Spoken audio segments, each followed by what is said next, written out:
Ya, diserang kanan kiri atas bawah depan belakang, dan ya ternyata derajatnya masih jadi santri.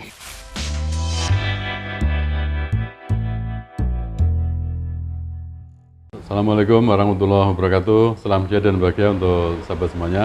Sahabat sekalian, alhamdulillah kita bisa meneruskan konten untuk channel kita SKS 21, dan usai lebaran kita sudah menikmati liburan dan kita mencoba untuk melanjutkan konten kita tentang pendakwah Yusuf Mansur. Sahabat sekalian, tempo hari kita sempat menghendaki bagaimana Yusuf Mansur buka bersama dengan Bu Lestari dan Pak Fatkur. Ternyata betul itu hanya impian saja, dan sampai dengan lebaran pun keinginan kita untuk melihat bagaimana mereka bertiga duduk satu meja menikmati ketupat lebaran ternyata juga hanya sebuah imajinasi yang ternyata tidak terwujud. Artinya sampai dengan saat ini ternyata apa yang diinginkan oleh Bu Lestari untuk menghendaki asetnya yang pernah dijual untuk meminjam uang pada Yusuf Mansur ternyata sampai sekarang juga belum dikembalikan. Mungkin masih sibuk Yusuf Mansur, atau juga ada rasa gengsi untuk ketemu kembali dengan Bu Lestari. Yang jelas perasaan kita memang sepertinya satu bahasa dengan yang disampaikan oleh para netizen. Sepertinya memang sudah waktunya Yusuf Mansur untuk mengakui bahwa makomnya sebagai seorang ustadz sudah terbang tinggi, jauh daripada apa yang dia atau sebagian orang mengakui saat ini. Yusuf Mansur sendiri namanya juga menyadari hal itu. Dalam sebuah pernyataannya, dia melakukan sebuah introspeksi, barangkali begitu, dan ternyata dia derajatnya baru seorang santri. Bahkan boleh jadi santri yang nakal, santri yang beling, santri yang jarang ikut kajian dengan kiainya. Dan ya ternyata derajatnya masih jadi santri. Masih jadi murid, ya, belum jadi derajat ustadz. Ya udah, menjadi ladang amal teman-teman tuh, doain saya ya. Sahabat sekalian, saya mempelajari banyak konten dan banyak komentar dari beberapa konten di YouTube. Ternyata memang hampir 90% beberapa konten para netizen sudah menghendaki atau tidak percaya lagi bahwa Yusuf Mansur adalah seorang ustadz. Saya akan mencoba menyampaikan sebagian dari komen-komen dari netizen tentang apa yang tadi saya sampaikan. Ya, dari pendongeng Yusuf Mansur RP. Yang saya bingung, masih ada aja pemujanya Ucup dan masih mempercayainya sebagai ustadz. Tolonglah melek kalian, pedomanmu itu seperti apa si Ucup? Sopian Anwari, ke Bu Lestari janji mau lunasi tahun 2015, padahal hutang tahun 1999 cuman 25 juta. Janji mau transfer sampai sekarang 2022 belum dibayar. Ucup jagoan untuk janji-janji. Saya yakin Yusuf Mansur juga mendengar, membaca, atau mengetahui apa yang disampaikan banyak netizen di berbagai channel YouTube. Dan memang itu menjadi Yusuf Mansur untuk bagaimana menilai dirinya sendiri.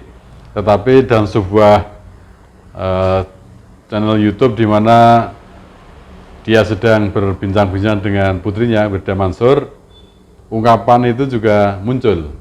Saya ingin membacakan pada para pemirsa sekalian. Ada dari Denny Pasurya, dia memberi komentar pada Heni Hindrawati, jangan panggil dia Ustadz, langsung aja panggil Jamban, wakakakaka. Dan dari Ilham Yunus, si Mansur ngaku-ngaku hafal 30 juz, pas diuji dia nggak berani. Ya, ini sebuah penilaian, saya kira terserah pada netizen, tetapi nampaknya memang suara-suara seperti itu sudah semakin menggelora di masyarakat, dan terserah bagaimana masyarakat menilai, tetapi praktek dan beberapa masalah yang sekarang sedang mendera Yusuf Mansur nampaknya memang pas kalau Yusuf Mansur melepas gelarnya sebagai seorang ustadz. Secara pribadi memang saya juga melihat ada beberapa keanehan-keanehan dalam muatan-muatan atau isi ceramah Yusuf Mansur. Dan dalam salah satu konten yang beredar berwaktu terakhir ini, komen-komen itu saya pelajari dan ternyata memang sepertinya sudah runtuh gelar Ustadz yang sekarang disandang Yusuf Mansur. Ada netizen yang mengingatkan kita bahwa fenomena ini sebenarnya sudah juga diramalkan oleh seorang Gus Dur. Wulandari antara mengatakan dalam komennya, akan ada suatu masa orang yang bukan keluaran pesantren, bukan lulusan pesantren, tapi dipanggil Ustadz oleh Gus Dur, dan ternyata sekarang terbukti. Memang ada yang aneh beberapa muatan ceramah Yusuf Mansur ini, antara lain ketika dia menyatakan bahwa kalau orang punya gaji 3 juta, agar semua disedekahkan. Juga ketika menjual harta warisan, semua disedekahkan. Jadi gimana caranya kalau pengen punya tanah? Ada 30 juta, bagiin aja udah. Terus saya tanya, mau nggak jadi tambah ramai warungnya? Mau. Kalau mau tambah ramai warungnya, sedekain isi warung. Tapi kalau mau warungnya tambah banyak, gimana caranya? Sedekain warungnya. Quantum changing tuh begitu. Kalau saudara mau hebat, sedekahlah 10%. Tapi kalau mau lebih hebat lagi, tokonya saudara sedekain. Mestinya mah jangan 2,5, tahu nggak lo? Mestinya 100%. Punya gaji 1 juta, sedekahnya 1 juta. Yang kemari sudah bawa mobilnya, nggak usah dibawa. Udah kasih sama Ustadz sudah. Insya Allah pulang jalan kaki, naik becak. Caranya begini, dapat 5 juta, sedekahin, cekrek. Lalu di perjalanan minta sama Allah, bagi saya 10 kali lipat. Jadi 50. Kalau saya iseng dikit, bagi saya 700 kali lipat. 3,5 miliar. Mulai perjalanan tuh mulai. 500 ribu, bang. Nanti dapat 5 juta, sang. 500 juta, sang. 5 miliar, sang. 50 miliar, subhanallah. Situ kerja, gajian, nggak usah kasih istri, nggak usah. Bagiin aja udah. Hasil jual tanah, nggak usah dibagiin ke ahli waris. Bagi aja udah, sedekah ke orang lain. Nanti ahli waris tidak akan ada yang miskin, nggak ada. Semua dikayakan oleh Allah SWT. Itu saya kira sebuah hal yang memang perlu dikritisi, dan apa komentar netizen tentang hal itu. Mualimatus Solihatin memberikan komennya, menurut ceramah Yusuf Mansur, kalau gaji 3 juta jangan kasihkan sama istri, sedekahkan semuanya. Itu bertentangan dalam ajaran Islam. Karena memberi nafkah pada keluarga itu wajib, sedangkan sedekah itu sunnah. Maaf, menurut saya Yusuf Mansur bukan ustadz, bukan ulama, jadi nggak perlu kita ikuti ajarannya. Ada juga ini dari Risa Daily Vlog. Astagfirullah, amit-amit, naudzubillah. Saya sebagai istri punya anak juga gak akan ridho 7 turunan kalau suami sampai mentengkan dulu sedekah, keluar sementara di rumah murad marid kekurangan. Apalagi sedekahnya sama si Ucup. Amit-amit. Sahabat sekalian, kalau mencermati beberapa komen netizen, namanya memang sudah sulit untuk mempercayai lagi seorang Yusuf Mansur. Saya pribadi sekarang lebih menikmati perbincangannya seorang Gofar Hilman ketika dia sudah berubah dari masalah yang pernah dihadapi dibanding mengikuti apa yang disampaikan Yusuf Mansur. Gofar yang kadang-kadang sering mengumpat dengan kata-kata yang mungkin bisa dikatakan itu jorok atau kasar, ada sebuah penampilan yang justru menampilkan dia seorang yang natural, yang jujur. Wah, anjing. Wah bangsat. Bagus banget anjing. Wah anjing. Bangsat keren banget anjing. Anjing bangsat. Pokoknya sampai sela-sela deh detailnya, Bro Gofar. Anjing.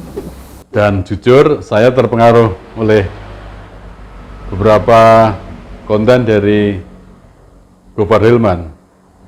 Ketika dia mereview sebuah mobil Chevrolet Estate, pengaruh itu meskipun di bulan Ramadan, saya kemarin sempat jalan-jalan ke Malang untuk mengambil sebuah mobil yang kemarin dikoleksi oleh Gofar Hilman. Demikian juga ketika dia dalam sebuah perbincangan dengan beberapa koleganya selesai lebaran dalam sebuah kontennya, saya justru menikmati obrolan-obrolan ringan yang mencerminkan sebuah kejujuran, kepolosan, dan juga sebuah kerinduan akan nilai-nilai kebaikan. Pasti ada fase kehidupan manusia kita sering nih merasa kesulitan atau apa. Tekniknya itu biar kita mudah lewatin kesulitan tuh sering bantu orang ketika lagi sulit, udah deh tuh. Walaupun misalkan ada orang nih, lu misalkan alhamdulillah misal lu punya uang banyak gitu. Ada orang ngelamar kerja, "Bang, saya mau cari kerjaan, Bang." Lo tahu dia nggak punya potensi apa-apa sebenarnya, tapi lo niat ngebantu nih. Ya Allah, saya mau kerjain dia deh, niat ngebantu. Itu Allah akan kasih rezeki lo luas tuh sebab dia, Pak. Tapi dengan niat lo apa? Gue nih membantu dia, kenapa? Dia punya anak 2, anaknya perlu pampers, tokennya bunyi-bunyi mulu, ya kan di rumah, ya kan? Parah banyak kayak gitu. Banyak kayak gitu. Gue bukan banyak gue. alias pribadi. Gitu. Iya, jadi lu misalkan sepakat sih. lu kalau punya kelebihan nih, lu pada punya kelebihan nih, ada orang gitu mau kerja, tapi orang bener gitu, gue di PHK, habis di PHK, gue punya anak, rumah gue ngontrak. Lu kerja sama gue, lu kerjaan apa, lu pikirin aja. Seenggaknya dia sudah menghargai dirinya sendiri supaya nggak minta-minta sama orang. Karena satu perbuatan yang paling dibenci sama Islam, satu tuh minta-minta. Sepertinya memang masyarakat perlu atau memerlukan figur yang betul-betul jujur, figur yang memang dia menguasai segala sesuatu tentang apa yang dia sampaikan, dan perilaku dia sejalan dengan apa yang dia sampaikan. Dan hal tadi namanya sudah tidak ada lagi pada seorang Yusuf Mansur. Menurut seorang netizen yang dalam komentarnya, yakni Dianela Wibowo, dia mengatakan, katanya konsisten, tapi nyatanya tidak konsisten. Katanya mau berangkat umroh Pak Marbot, tapi nyatanya ingkar janji. Katanya datang ke pengadilan, tapi yang datang pengacaranya. Katanya mudah ditemui di rumahnya, nyatanya yang datang mau menemui malah tidak boleh menemui UIM dengan dalih ini itu. Begitupun untuk seorang jurnalis yang mau menyorot daku. Katanya sedekah bisa ini itu, nyatanya dia sendiri pelit sedekah, bahkan bayar kewajiban utang yang harusnya dibayar saja tidak mau. Katanya ketemu Nabi secara sadar, akhirnya malu dan salah tingkah gara-gara banyak yang protes kejanggalannya, akhirnya bilang itu ihsan, dan itu pun diprotes Ustadz Tabrani. Sahabat sekalian, kalau saya ngikuti beberapa gaya Gofar Hilman dalam beberapa channelnya, saya kok berkeyakinan ya, melihat kegokilan Yusuf Mansur ketika dia misalnya berkirim surat pada Blustari dengan bahasa Inggris, minta ditransfer. Saya yakin pasti Hilman akan bilang apa itu. Kemudian juga ketika dia menyatakan tidak mampu meminjamkan 5 juta pada Pak Fatkur, kalau Hilman tahu pasti gaya Hilman akan mengatakan, Wah anjing. dan tentu masih banyak lagi. Barangkali Hilman akan mengatakan kata-kata serupa. Dan mudah-mudahan itu tidak terjadi. Karena apa? Karena mungkin Yusuf Mansur sudah mengakui sebagai santri, sedang belajar lebih baik lagi, dan mudah-mudahan setelah lulus dari santri bisa menjadi orang yang memang patut diteladani. Sahabat sekalian, saya jujur tidak tega memberi makian pada seorang Yusuf Mansur. Tetapi mudah-mudahan makian-makian dari para netizen tadi bisa menyadarkan Yusuf Mansur menjadi lebih baik lagi. Sahabat sekalian, mudah-mudahan apa yang kita sampaikan bermanfaat. Dan jangan lupa untuk subscribe, like, komen, dan share untuk channel kami SKS 21. Mudah-mudahan semakin berkembang dan bermanfaat bagi kita semuanya. Salam sehat dan bahagia untuk sahabat semuanya. Assalamualaikum warahmatullahi wabarakatuh.